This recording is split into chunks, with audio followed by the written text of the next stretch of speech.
नमस्कार दोस्तों, welcome to और छोटा सा फैमिली CUTPG जेएनयू प्लेटफॉर्म पर आपका बहुत बहुत स्वागत है।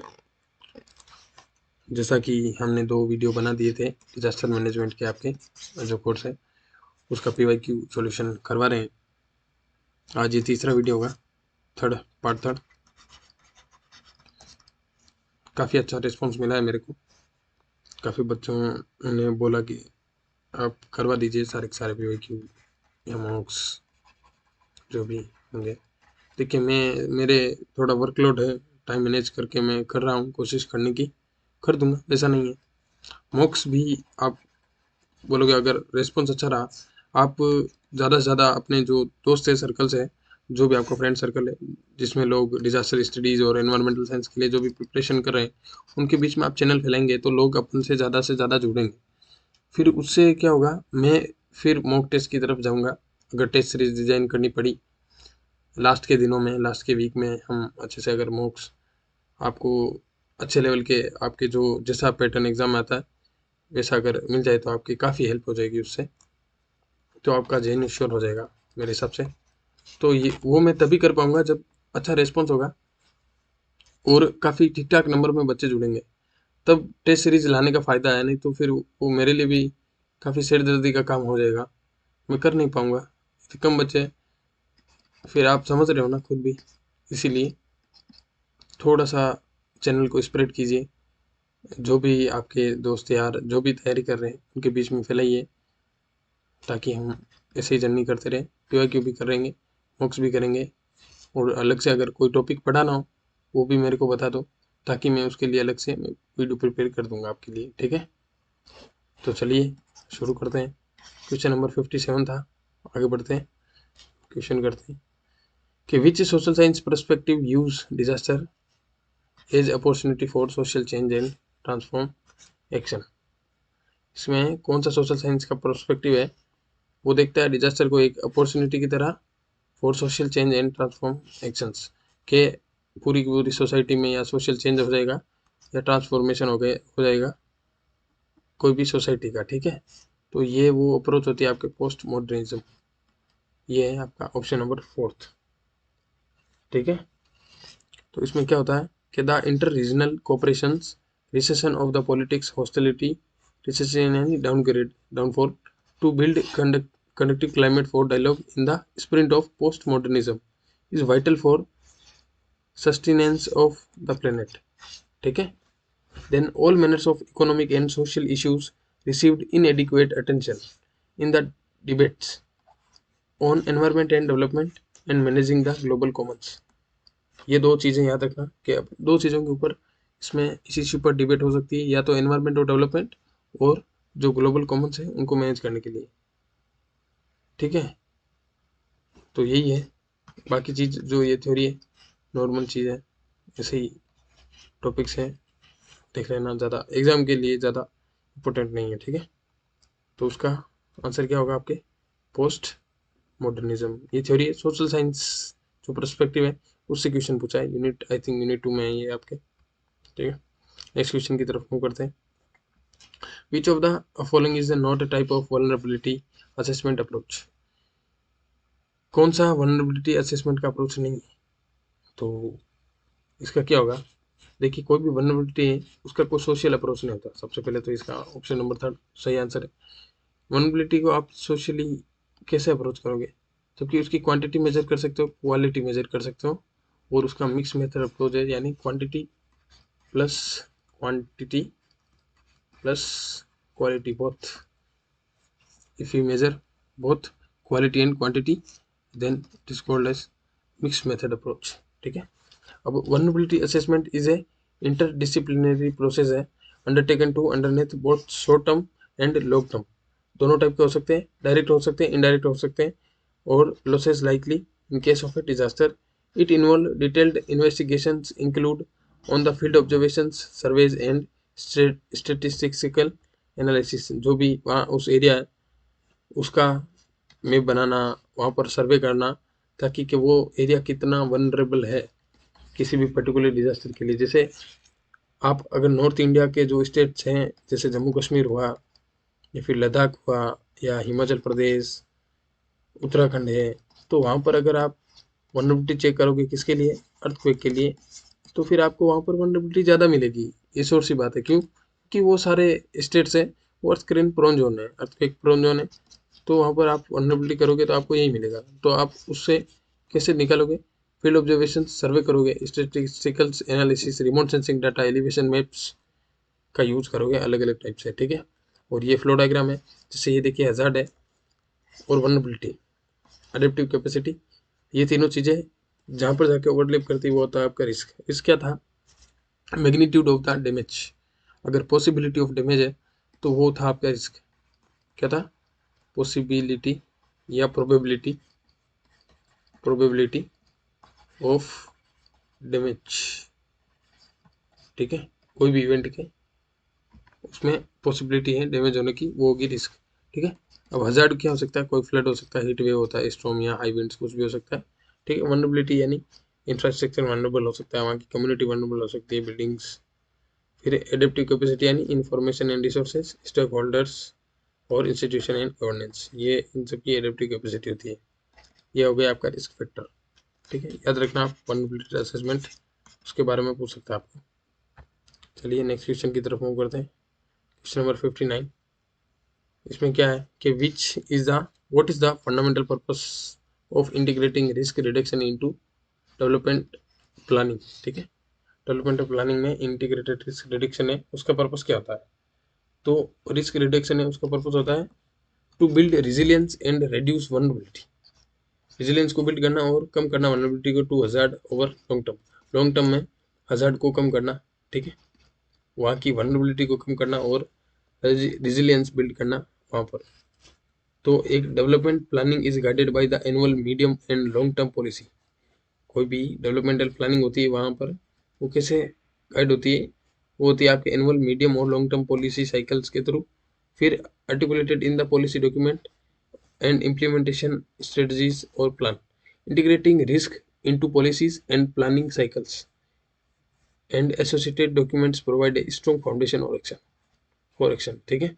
Integrating risk into policy and planning cycles and associated documents provide a strong foundation for actions। तो यही बात की गई थी कि क्वेश्चन में पूछा है कि इंटीग्रेटिंग रिस्क रिडक्शन है, तो उसको इंटीग्रेटिंग रिस्क ये पॉलिसी और प्लानिंग साइकिल्स में अगर मर्ज कर देंगे तो फिर आपको स्ट्रॉन्ग फाउंडेशन मिल जाएगा आपको एक्शन लेने के लिए, ठीक है। तो ये आपका क्वेश्चन पूछा था डेवलपमेंटल प्लानिंग से। चलिए let's move to next question. Question number 16 क्या है? ये आपका अच्छा सा है, हेल्थ सिस्टम से पूछा है क्वेश्चन, जो भी हेल्थ इमरजेंसीज होती है ड्यूरिंग द डिजास्टर। तो what is the correct technique for administrating CPR? CPR को गवर्न करने की एकदम प्रॉपर एडमिनिस्ट्रेटिव टेक्निक्स कौन सी है? काफ़ी अच्छा क्वेश्चन है, ठीक है, बायोलॉजी ओरिएंटेड है, लेकिन आपके सिलेबस का पार्ट तो है ही। तो इसका आंसर है आपका administration chest compression and ratio breath in ratio of 30/2, ठीक है, 30/2। याद रखना रेशियो, क्या पता आपको रेशियो पूछ ले अगली बार डायरेक्ट। पहले तो देखिए सीपीआर होता क्या है। सीपीआर जैसे कोई पर्सन है, उसकी एकदम से हार्ट बीट रुक चुकी हो, ठीक है, तो हम क्या करते हैं, बहुत सारे कंप्रेशन के साथ उसके मुंह में हवा भरते हैं, ठीक है। ये कंप्रेशन इतनी फुल स्पीड से लगे जाते हैं, आपको लगभग 1 मिनट में 100 से 120 कंप्रेशन प्रेस करने होते हैं। स्टर्नम होता है, उससे 2 या 3 फिंगर नीचे होती है, एडल्ट की बात कर रहा हूँ मैं। तो एडल्ट के केस में जो स्टर्नम आपका जो होता है, सामने की जो हड्डी होती है स्टर्नम, उससे थोड़ा सा नीचे की 1-2 पसलियाँ छोड़कर वहाँ पर आप कंप्रेस करोगे, फिर फुल स्पीड से, फिर उसको इंटरनली इनहेलेशन करोगे, अंदर हवा दोगे उसके मुंह में, तो अचानक से जो हार्ट होता है वो एकदम से एक्टिव होता है, क्योंकि उसमें ब्लड सर्कुलेशन होता है थ्रू द कंप्रेशंस। तो सीपीआर होता क्या है, उसको बोलते हैं कार्डियो पल्मोनरी रिसाइटेशंस, ठीक है। Resuscitations plays a crucial role in the disaster management, ये करता है, ठीक है। हेल्थ इमरजेंसी में बहुत बेसिक टेक्निक है, हर किसी को आनी चाहिए, आपको भी आनी चाहिए। कभी भी आप कहीं पर छोटी डिस्पेंसरी या कम्युनिटी सेंटर, वहाँ जाकर आप इसको सीख सकते हैं, परफॉर्म कर सकते हैं। उनके पास एक मॉडल होता है प्लास्टिक का, वो सिखाते हैं उसको बारी बारी परफॉर्म करके। तो आपको आना चाहिए ये चीज़। फिर when faced with the emergency situation where someone not breathing normally or experienced a cardiac arrest, CPR can be life saving intervention. Here's how it's work. सबसे पहले आप क्या करते हो, chest compression. The first aider begins giving 30 chest compression at the rate of 100 to 120 compression per minute. The depth of each compression should be 5 से 6 centimetre along the chest wall to return to its full height between compressions. ठीक है। और second होता है आपका rescue breathing, mouth to mouth आप उसको breathing कराओगे। After the chest compressions the rescuer opens the airways while lifting the chin and tilting back the forehead. Then they provide 2 rescue breaths to deliver oxygen to the body. CPR help करता है आपके maintain करता है body circulation को and oxygen supply until specialise medical treatment become available. ठीक है, ये करते हैं थोड़ा। In disaster scenario when immediate medical assistance may be delay, knowing CPR can make a significant difference in a single life। क्योंकि कई बार first aid या immediate medical treatment नहीं मिल पाता है, तो वहाँ पर व्यक्ति के जो CPR होती है वो हेल्प कर देती है। बहुत सारे केसों में ऐसा होता है, तो याद रखना CPR हेल्थ इमरजेंसी का पार्ट है। एक्सक्यूशन क्या है, question number 61, what kind of system need to be developed for implementation during the reconstruction and recovery phase. ये पूछा है कि कौन सा सिस्टम, किस टाइप का सिस्टम की जरूरत होती है आपको implementation during the reconstruction and recovering phase. तो system for providing physio socio support and trauma counselling, ये है रिकवरी फेज। इसमें इस प्रकार का सिस्टम की ज़रूरत है आज के टाइम में। क्योंकि क्या होता है, कई बार जो डिजास्टर अगर होता है तो उसके बाद कई लोग की जान चली जाती है, लेकिन कई लोग ऐसे होते हैं जिनका फैमिली मेम्बर कोई लॉस्ट हो गया या फिर उन्होंने ऐसी घटना कभी कभी पहले कभी देखी नहीं है, तो वो मेंटली उससे काफ़ी डिस्टर्ब हो जाते हैं। तो उनको काउंसलिंग की ज़रूरत होती है, वो ट्रॉमा में चले जाते हैं, एक तरह से उनको मेंटली या साइकोलॉजिकली काफ़ी अफेक्ट होते हैं। तो उनको काउंसलिंग प्रोवाइड करना काफ़ी ज़रूरी हो जाता है, ताकि वो सोसाइटी में वापस नॉर्मल पर्सन की तरह उसका भाग बने। तो इसीलिए वो सिस्टम रिक्वायर्ड होता है। तो इसके लिए ये था। अब ये डिजास्टर का साइकिल है, ये देखिए आप याद रखना, आप काफ़ी इम्पोर्टेंट है क्वेश्चन में। डिजास्टर है ही, प्री डिजास्टर की ये है इवेंट्स, पोस्ट डिजास्टर के ये हैं। प्री डिजास्टर से पहले क्या करोगे, आप प्रिपेयर्डनेस करोगे। ठीक है। फिर मिटिगेशन, प्रिवेंशन, रिस्क रिडक्शन, कम कर सकते हो आप रिस्क जो भी है। फिर अगर after the disasters we respond, ठीक है, अकॉर्डिंग टू द सिचुएशंस। ठीक है। फिर पोस्ट डिजास्टर में बाद में आता है रिकवरी। रिकवरी फेज, जो भी डैमेज हुआ उसको रिकवर कैसे करना है, वापस जो भी डिस्ट्रक्शंस हुआ उसको वापस रिपेयरमेंट, उसका रिट्रीटमेंट, वो सारा इस रिकवरी फेज में आता है। ठीक है। As first responders to any disasters, communities can be trained in the various aspects of response such as first aid, search rescues, management of the community shelters, physio socio counseling। ठीक है। ये देखिए physio socio counseling, distribution of relief and accessing support from the government agencies, community plans can be devoted into the panchayat, block और district level. ठीक है, वो community plan कर सकती है अलग अलग अपने जो भी आपका प्रशासन का लेवल है, एडमिनिस्ट्रेशन का लेवल है वहाँ पर। तो याद रखना कि system for providing physio social support and trauma counselling, उसकी इम्प्लीमेंटेशन की ज़रूरत है काफ़ी। कहाँ पर, during the reconstruction and recovery phase. चलिए नेक्स्ट क्वेश्चन क्या बोल रहा है, क्या how much of the great barrier reef in Australia estimated to have lost since 1990 due to the climate change. कोई पूछा है क्लाइमेट चेंज के द्वारा कितना इसका नाश हुआ है, किसका, आपके ग्रेट बैरियर रीफ का। तो इसका ये 1.5 हिस्सा जो है लगभग 50% आपकी ख़त्म हो चुकी है लगभग। मान के चलिए ये आपका ऑस्ट्रेलिया है, इसको और क्या बोलते हैं याद रखना, ओशिनिया,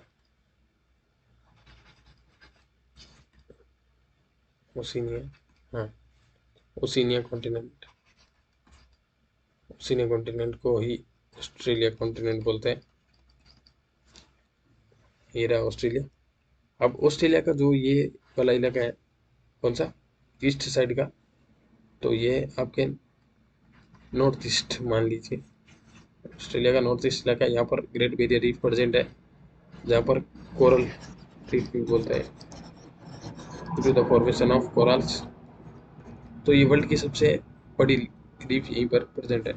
तो ये ड्यू टू क्लाइमेट चेंज, ये लगभग इसका 50% हिस्सा काफ़ी अफेक्टेड हो चुका है, काफ़ी ख़राब हो चुका है। तो यह 1200 mile long Great barrier Reef GBR the north east coast of Australia is the largest reef. ठीक है, फिर Great barrier Reef is not a single reef but rather a very large complex consisting of the many reef, बहुत सारी reef से मिलकर बना। World most extensive coral reef ecosystem है। The reef is located in the Coral Sea off the coast of Queensland, north east coast of Australia, sort of Queensland याद रखना आप नाम। It contain the world largest collection of the coral reef, world का सबसे ज़्यादा collection coral reef का यहीं पर मिलता है। It also hold great scientific interest is the habitat of species such as dugong sea cow, dugong and the large green turtle which are threatened with in extinction. It was selected as the world heritage site in 1981, world heritage site का भी दर्जा मिला हुआ इसको। It can be seen from the outer space and is the world biggest single structures made by living organism. ठीक है, ये outer space से दिखता है कि लिविंग ऑर्गेनिज्म के द्वारा बनाया गया ये वर्ल्ड का बिगेस्ट सिंगल स्ट्रक्चर है। क्या है? Great coral reef. ठीक है, ग्रेट बैरियर रीफ GBR, देखना आप, ऑस्ट्रेलिया में है। पूछ सकता है आपको क्वेश्चन। इसका 50% के लगभग ऐसा है वो खत्म हो चुका है लगभग due to the climate change. Next question क्या है आपका, what is the impact of over exploitation of land uses. Land uses का ओवर एक्सप्लोटेशन का इफेक्ट क्या होता है, तो इसका आपको पता है, फिर देखिए ऑप्शन चेक करें। लैंड यूज ज़्यादा करोगे तो इंक्रीज सॉइल इरोजन, ये सही है। डिक्रीज अर्बन, नो ये गलत है। फिर increase land conservation, land conservation कैसे बढ़ेगा लैंड यूज करेंगे तो, ये नहीं हो सकता। फिर decrease agriculture production, land use करोगे तो एग्रीकल्चर पर्पज से के लिए करोगे तो प्रोडक्शन बढ़ेगा ना, घटेगा नहीं, तो ये भी गलत हो गया। तो increase soil erosion due to the exploitation of the land uses, ये आपका हो गया क्वेश्चन नंबर 63। 64 क्या है, what is the purpose of the international disaster response law rules and principles 2007, ये पूछा है। अब इसमें क्या पूछा है कि पर्पस क्या है इंटरनेशनल डिजास्टर रिस्पॉन्स लॉ और रूल्स और वहाँ का जो प्रिंसिपल्स है उसका। तो ये क्या करते हैं, to provide legal guidance for disaster response sectors, जो भी डिजास्टर के रिस्पॉन्स स्टेज में करते हैं उनको लीगल गाइडेंस प्रोवाइड करना होता है। ये इसका मेन जो पर्पस है वो ये। अब नवंबर 2007 में क्या हुआ था, the state parties to the Geneva Convention and the component of the red cross and red Crescent movement, याद रखना आप, Red cross and red Crescent movement है, unanimously adopted a new set of guidelines for the domestic facilitations and regulation of the international disaster relief and initial recovery assistance। ठीक है, इसको ही बोलते हैं आपके IDRL गाइडलाइंस। IDRL गाइडलाइंस कौन सी थी, जो इंटरनेशनल डिजास्टर रिस्पॉन्स लॉ। ठीक है, at the 30 international conference on the red cross and red crescent का जो इंटरनेशनल कॉन्फ्रेंस होता है उसमें। फिर they're adopting resolution encourage government to use the guidelines of the strengthen their domestic laws and bilateral and regional agreements on the disaster management and invited the international federation and the national societies to disseminate and promote their uses। ठीक है, उनका use करने के लिए international और national level पर अलग अलग लोगों को जोड़ा गया साथ में।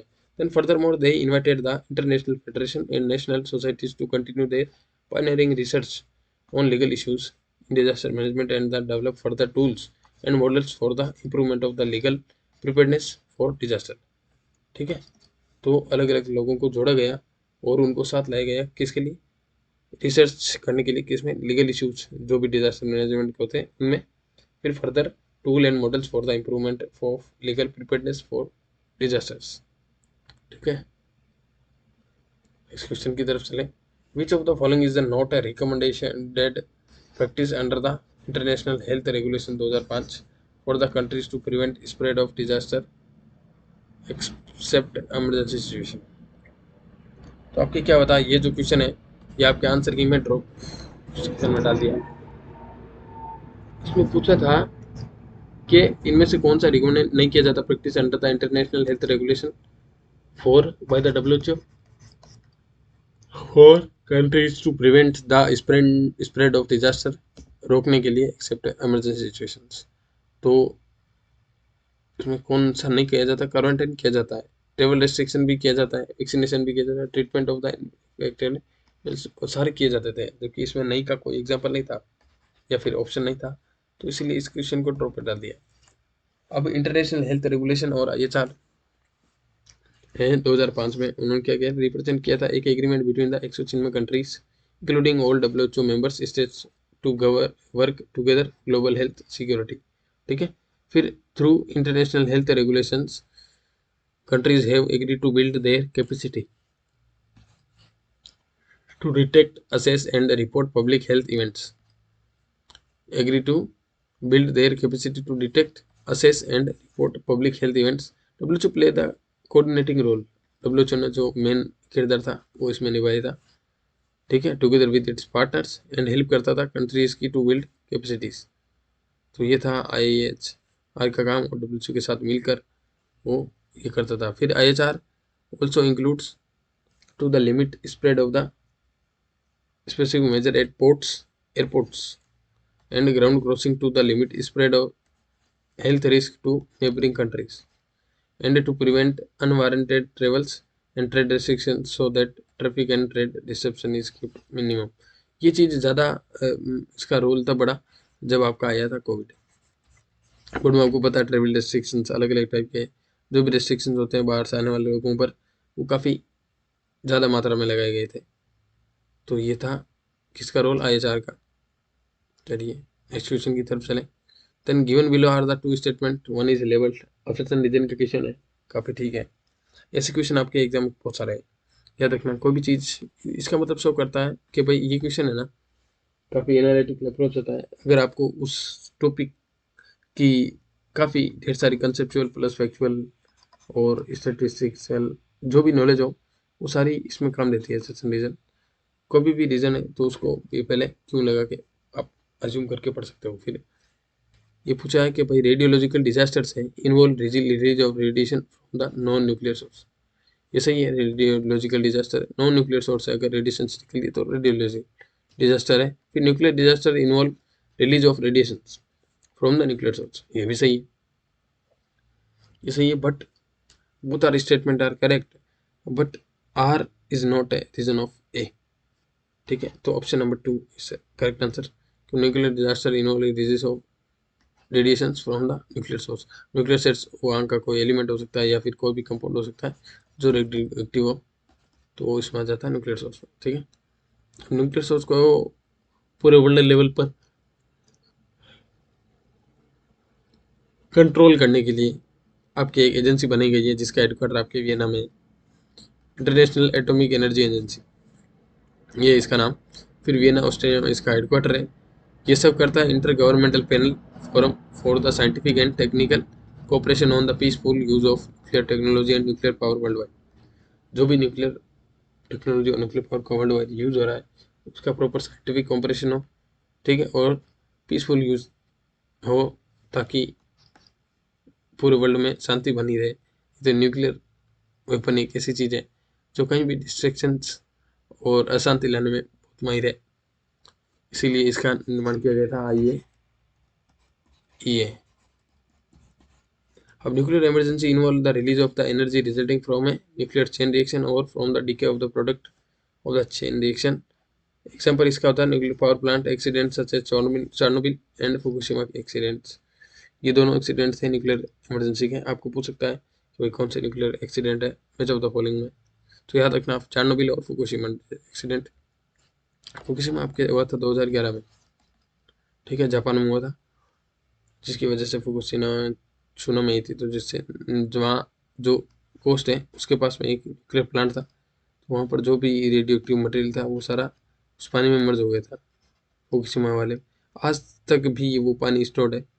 अब जापान उसको धीरे धीरे रिलीज करने की बात कर रहा है थ्रू द ट्रीटमेंट प्रोसेस। ठीक है।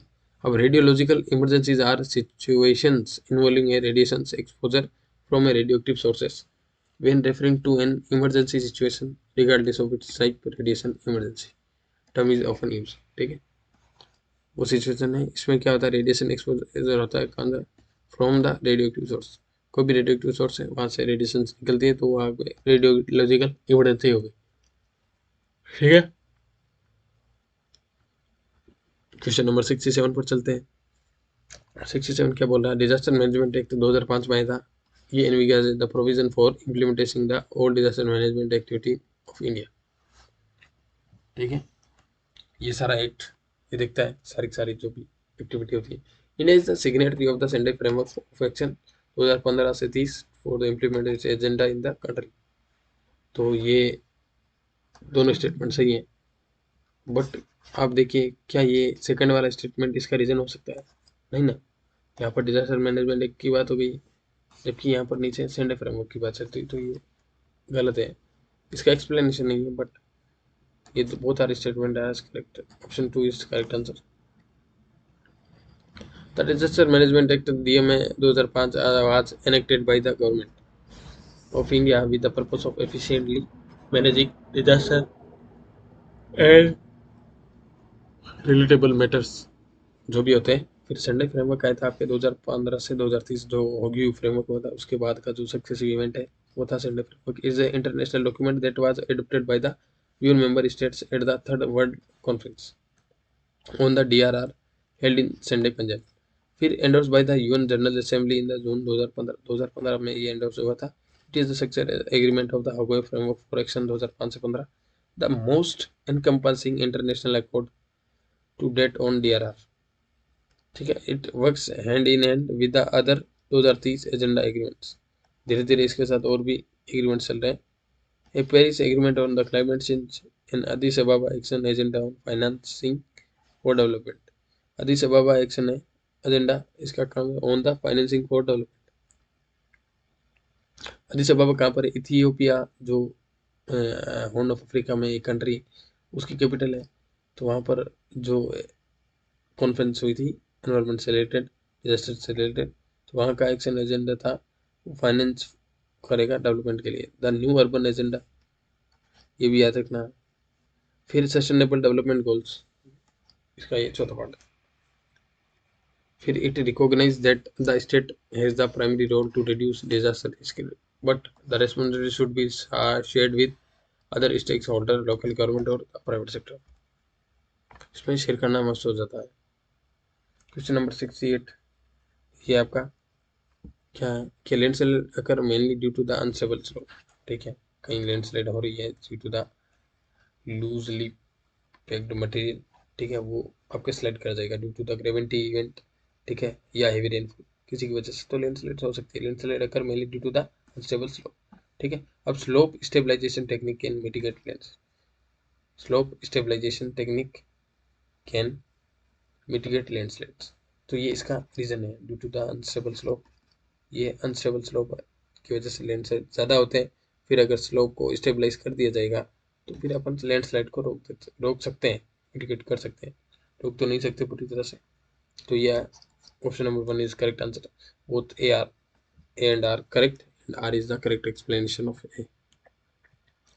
ये आपका क्या है, लैंडस्लाइड जो प्रोन जोन है इंडिया के अंदर, सारे अलग अलग जोन है। तो इसमें क्या है, देखिए आप, अरुणाचल प्रदेश में काफ़ी नॉर्थ ईस्ट का एरिया जो काफ़ी वनरेबल है, काफ़ी prone area, earthquake prone zone. फिर है उत्तराखंड हिमाचल का एरिया है, थोड़ा बहुत लद्दाख और कश्मीर का एरिया, वो भी काफ़ी लैंडस्लाइड रिस्क पर है। नेक्स्ट क्वेश्चन की तरफ चले तो क्वेश्चन नंबर 69। क्वेश्चन नंबर 69 पूछा है आपको, the oil pollution mainly occur owing to the shipping industry by the tanker accident. कोई भी पोल्यूशन होता है वो आपके शिपिंग इंडस्ट्री या टैंकर का एक्सीडेंट होता है उसकी वजह से हो जाता है।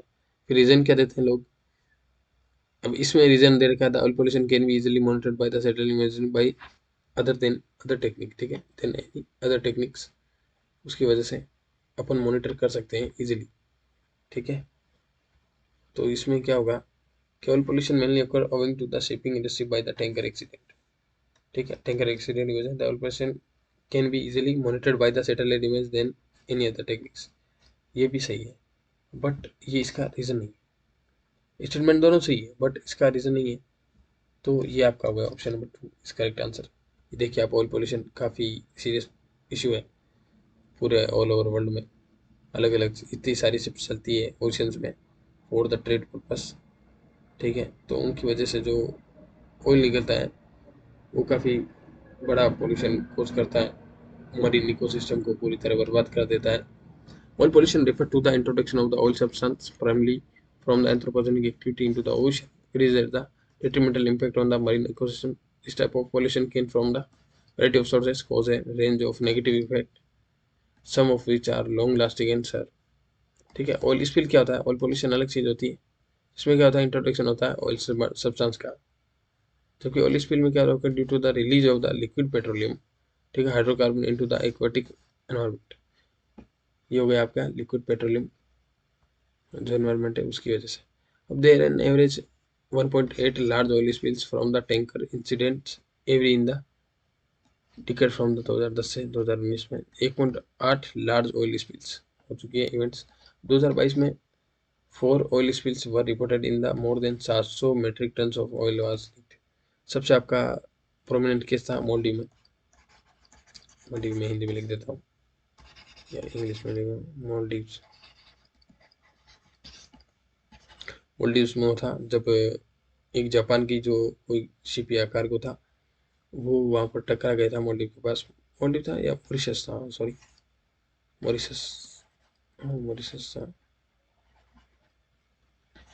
मॉरिशस था। तो उसमें उन्होंने क्या किया, जो थी उसमें एनवायरमेंट इमरजेंसी लगा दी थी उस कंट्री में। तो ये काफ़ी नया केस होता है एनवायरमेंट इमरजेंसी, याद रखना आप मॉरिशस में। मैं और चेक करके बताता हूँ, शायद आई थिंक मॉरिशस ही था, मोल्डीव नहीं था। चलिए नेक्स्ट क्वेश्चन की तरफ चलते हैं। क्वेश्चन नंबर 70 क्या पूछ रहा है कि disaster preparedness and disaster mitigation, ये हेल्प करता है in reducing the damage and loss cause due to the disaster, ठीक है। Disaster preparedness and disaster mitigation ये हेल्प करती है दोनों reducing the damage and loss cause due to the disaster, कम करनी थी। Then response is and recovery help the affected people and stop the disaster from the occurring again. Stop तो कैसे करेगी, वो डिजास्टर तो होते रहेगा, ये तो केवल एक रिस्क डिटेक्शन प्रोसेस है, रेस्पॉन्स रिकवरी प्रोसेस है, रोक नहीं सकती है। तो इसमें क्या हुआ, ये पहला ऑप्शन सही है, disaster preparedness and disaster mitigation help in the reducing the damage and loss cause due to the disaster, ठीक है। जबकि ये रोक नहीं सकता इसको, तो ये आपका A is correct but R is not correct, ये हो गया आपका सही आंसर। अब नेक्स्ट क्वेश्चन की तरफ चलें, तो इससे पहले आप ये जो है क्वेश्चन अलग अलग डिजास्टर मैनेजमेंट की जो स्टेजेस होती है, क्राइसिस होने से पहले, क्राइसिस होने के बाद, ये जो मैंने डायग्राम बताया था आपके ऊपर उसी को एक्सप्लेन किया गया है कि अगर कोई भी क्राइसिस हो उससे पहले क्या होता है, रिस्क रिडक्शन होता है, रिस्क रिडक्शन यानी कम करना चाहिए। तो उसके अंदर आपके प्रिपेयर्डनेस प्रोसेस है वो आती है, this is the period when the potential hazard risk and vulnerability can be assess and steps can be taken for एक to preventing and mitigation the crisis, फिर preparing for the actual occurrence. ये दो चीज़ें याद रखना काफ़ी important है। फिर फेज 2 में आपका होता है ड्यूरिंग द क्राइसिस, क्राइसिस के ड्यूरिंग रिस्पॉन्स क्या देना है आपको, इमरजेंसी रिस्पॉन्स, कोई भी crisis actually occur those affected by the required a speedy response to alleviate and minimize suffering and losses. In this pass certain primary activities become indispensable, ठीक है। कौन कौन से, जैसे इवैक्यूएशन हो गया या सर्च एंड रेस्क्यू हो गया या provision of the basic needs like clothing है, शेल्टर है, ये अलग अलग चीज़ें जो रिक्वायर्ड होती है at the time of disaster. फिर फेज 3 है आपका पोस्ट क्राइसिस जो रिकवरी फेज होता है, इसमें क्या होता है, it is a stage when effort are made to achieve early recovery, early recovery and reduce कर देता है vulnerability in future risk, It comprises activities that encompass two overlapping phases of rehabilitation and reconstruction. अलग अलग जो rehabilitation और reconstruction के phases है overlap करते हैं एक दूसरे से रिकवरी फेजेस में। क्योंकि रिहेबिलिटेशन क्या होता है, इसमें क्या होता है, provision of the temporary public utilities and housing as interim measures to assess long term recovery. Long term recovery करनी है तो आपको इंटरिम मेजर लेना होगा पब्लिक यूटिलिटीज और हाउसिंग का। रिहेबिलिटेशन का फिर reconstruction include construction of the damages infrastructures and habitats and enabling sustainable livelihoods. और जो भी इंफ्रास्ट्रक्चर का लॉस हुआ है due to the disaster like earthquake या फ्लड या तो उसको वापस रिकंस्ट्रक्ट करना, ये आ गया आपका post crisis stage reconstruction. Next question क्या है, क्वेश्चन नंबर 71 क्या है, a place of origin of earthquake below the surface is called focus. सही है, ठीक है। देन पॉइंट, क्योंकि the point of the surface vertically above the focus is called epicentre of the earthquake. सही है, both statement are correct, ठीक है। और इसका ये रीजन भी है, क्योंकि the place of origin is below the surface, the point of the surface vertically खड़ा होता है above the focus is epicentre of the earthquake, ठीक है। इसमें option number 1 is correct answer. अब ये देखिए आप, यहाँ पर पता चलेगा आपको सेस्मिक एक्टिविटी होती है due to the plate tectonics movement. तो क्या होता है, एक ब्लॉक नीचे सरक जाता है, एक ऊपर रह जाता है, तो इसकी वजह से एक अर्थक्वेक छोटा सा जनरेट होता है। जहाँ से अर्थक्वेक जनरेट होता है वो होता है अर्थक्वेक का फोकस, और जो अर्थ सरफेस पर चल के मिलता है वहाँ पर वो होता है आपका एपिसेंटर। एपिसेंटर होता है ड्यू टू फॉल्ट, ये जो है सेस्मिक एक्टिविटी होती है उसकी वजह से ये फॉर्मेशन होता है इसका।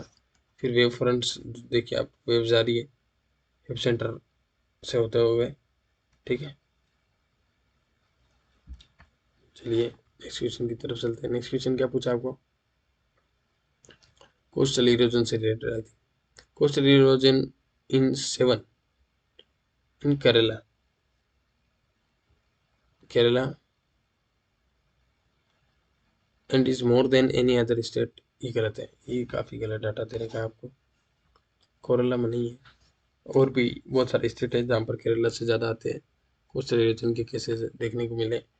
अब जो रीजन है, the coastal prevented by the structural measure such as sea wall, tetrapods और ग्रेनीज, ठीक है। आप रोक सकते हो कोस्टल इरोजन हो रहा है तो उसके अलग अलग मेथड्स होते हैं। तो इसमें क्या हुआ, पहला स्टेटमेंट गलत है जबकि दूसरा सही है, तो A is not correct and R is correct, ठीक है। Option number 4 is correct answer. अब recently the ministry of earth science inform that the sizable portion of the around 7,000 kilometre long Indian coastline है जो mainland is under varying degree of the coastal erosion. Approximately 34% of the coastline is under varying degree of the erosion. अलग अलग degree के origin चलते हैं, ठीक है, 34% पर, जबकि 26 इज एक रेटिंग, ये भी लाइन में लगी हुई है, और रिमेनिंग 40% इज स्टेबल, ठीक है। Over the years from the 1990 से 2018 West Bengal experience erosion along around the coast is 60% के आसपास, समझ रहे हो, 60% के आसपास ये इरोजन हुआ था, ठीक है, इंडिया में अलग अलग स्टेट्स में। जबकि its coast line followed by the Kerala and Tamil Nadu, Kerala second number पर है, तमिलनाडु थर्ड नंबर। अब अलग अलग टाइप के प्रिवेंटिव मेजर्स होते हैं किसमें, in the case of the coastal erosion, coastal erosion, ठीक है। नॉन स्ट्रक्चरल प्रिवेंटिव मेजर्स क्या हो सकते हैं, जिसमें कोई भी स्ट्रक्चर का फॉर्मेशन है, try to dissipate the wave energy by the wearing natural forces and prevent the coast natural topography. These actions are the frequently referred to as a soft solution, ठीक है, सॉफ्ट सॉल्यूशन होते हैं। इसमें क्या करते हैं अपन, artificial nourishment of the beaches, अलग से आर्टिफिशियल नरिश करो बीचेस को। फिर coastal vegetation like mangrove and palm plantation का, कोस्टल वेजिटेशन है तो उनका वहाँ पर प्लांटिंग करो। फिर सैंड बाईपास कर देती है टाइडल इनेट्स को। फिर ड्यून रिकंस्ट्रक्ट करना पड़ता है या रिहेबिलिटेशन करना पड़ता है, ये हो गया इसमें। और जबकि स्ट्रक्चरल प्रिवेंटिव मेजर्स क्या होता है for the coastal erosion, include sea wall retreatment, offshore grounds, break wall, water greenies, offshores, reef and artificial islands। ये अलग अलग मेथड है जिसमें इस through the help of structures we can easily prevent the measures. ठीक है, देखिए आप इसमें ये अलग अलग टाइप का फोटो दे रखा है। जो रेवमेंट्स होते हैं इसे लकड़ी डाली हुई है, जबकि लकड़ी के बीच में भी लकड़ी है, जबकि इसमें क्या होता है ग्रेवनीज काफ़ी बड़े बड़े लकड़ी के पट्टे डाले होते हैं जिससे कोस्टल इरोड नहीं होती कोस्टें वहाँ की। और जबकि ब्रिक वाटर पर तो ये आपने देखा होगा कई सारी मूवीज में, काफ़ी आइकॉनिक फोटो है। तो ये होते हैं आपके ब्रेक वाटर्स, याद रखना, काफ़ी इंपॉर्टेंट है। Breakwater revetments groynes. Question number 373 क्या पूछ रहा है? Arrange the step by step. जरा रुकिए, मेरे को लगता है हमने कुछ छोड़ा। हाँ, कोस्टल इरोजन का मेन डेफिनेशन। ठीक है, देखिए कोस्टल इरोजन एक ऐसी प्रोसेस होती है जिसमें local sea level rise, intense wave action and coastal flooding water down carry away rocks, solid or sands along the coast. It is caused by the corrosion, hydraulic actions and abrasions. तीन चीज़ें याद रखना आप, corrosion, hydraulic action और abrasion, ये काफ़ी important point है। इसकी वजह से कोस्टल इरोजन होता है। और coastal erosion is a meeting away of land and removal of the beach sediment. ठीक है, इसको हटाने का जो होता है by the high winds drainage and wave action, wave currents and tidal currents. अब देखिए ये जो कोस्ट थी उसकी कैसी हालत होगी, यहाँ पर ऊपर एक रोड थी, तो ये इंफ्रास्ट्रक्चर भी नाश हो रहा है और कोस्टल इरोजन भी हो रहा है। तो ये हो गए आपके क्वेश्चन 72 खत्म। चलिए आज के लिए इतना काफ़ी है। देखना आप जो मैंने स्टार्टिंग में जो भी बातें बोली उन पर गौर करना थोड़ा, और ज़्यादा से ज़्यादा लाइक करो, शेयर करो। आपका अपना चैनल है, क्योंकि कभी किसी ने कुछ करवाया है नहीं डिजास्टर स्टडीज़ और मैनेजमेंट से रिलेटेड यूट्यूब पर, तो मैंने स्टार्ट किया। तो आप कम से कम उन लोगों तक पहुँचे जो इसकी प्रिपरेशन करें इस सब्जेक्ट के लिए फॉर जेन्यू। चलिए, take care, goodbye, bye bye, जय हिंद, जय भारत।